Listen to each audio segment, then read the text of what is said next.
I regret very much using that language and should have thought about the possibility of future publication, and I regret it very, very much. Boris Johnson there then reconsidering some of the language he used around long COVID. For some, a smaller group of people who developed Mast Cell Activation syndrome, the effects of COVID have been even more significant and still exist today. One of those people is George Cooper, who's had MCAS since getting COVID in March 2020. And he's with us this morning. Hi, George. Hi, thanks so much for having me on. No, it's so good to speak to you, and thank you for sharing a bit of your experience of the last few years. I suppose, first of all, when was it clear to you that COVID had caused kind of longer term issues?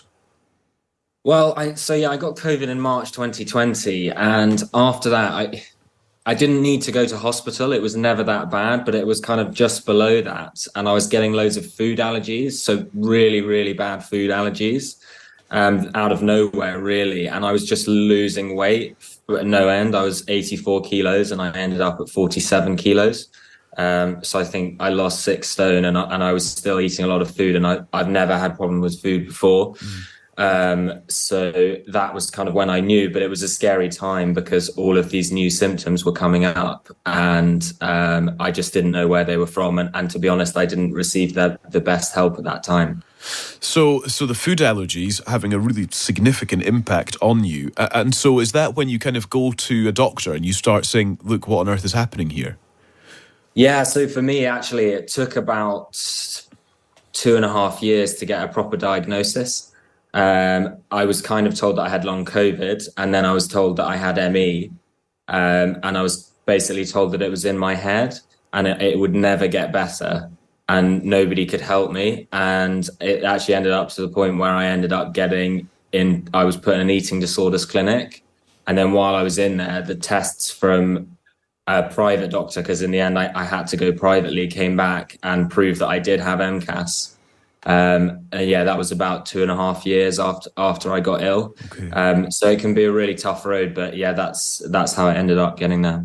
And so, just for clarity, what is MCAS and what is its connection, or how clear is the connection to COVID?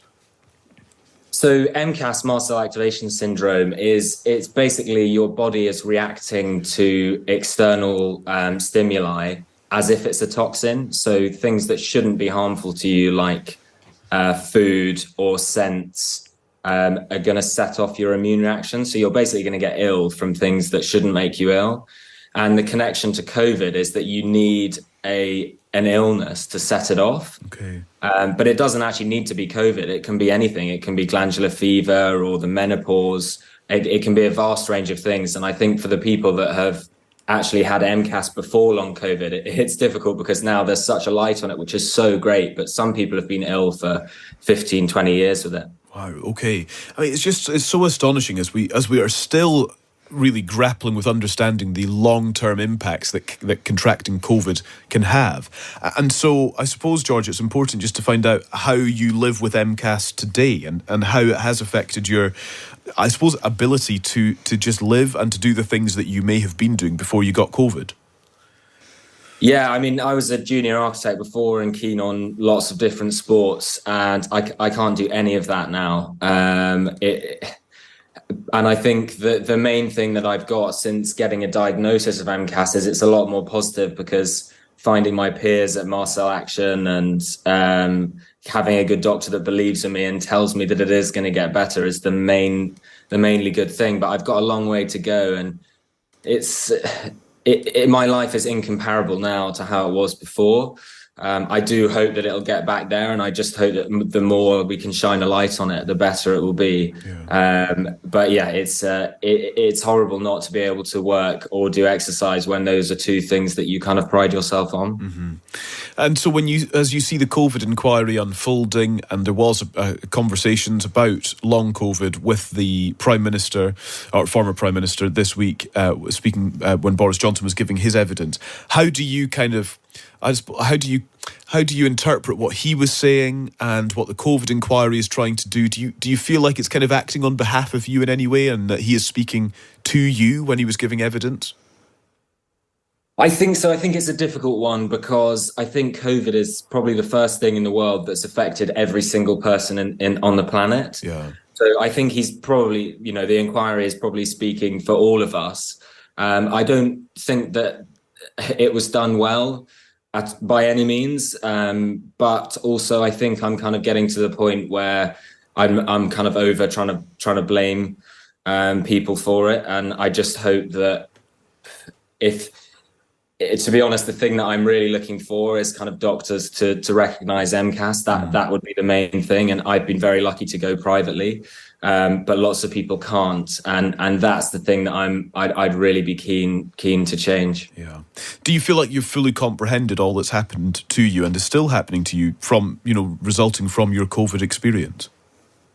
Not really. Not really. I think especially because some of the eating disorders clinic, which is something that happens to a lot of people with MCAS because they get misdiagnosed with an eating disorder.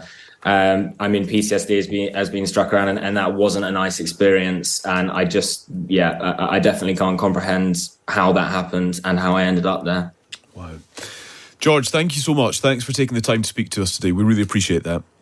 Cheers. Thank you very much for having me. Not at all. And all the best to you. That is George Cooper, who has had MCAS, that is Mast Cell Activation Syndrome, since contracting COVID in March 2020 and expressing, I suppose, quite a nuanced take there on the COVID inquiry. It's kind of speaking on or working on behalf of all of us in terms of what it's attempting to do. And it's interesting that he says he's kind of past the point of trying to blame anyone. Actually, this is now about understanding MCAS in his case and helping those who are living with it.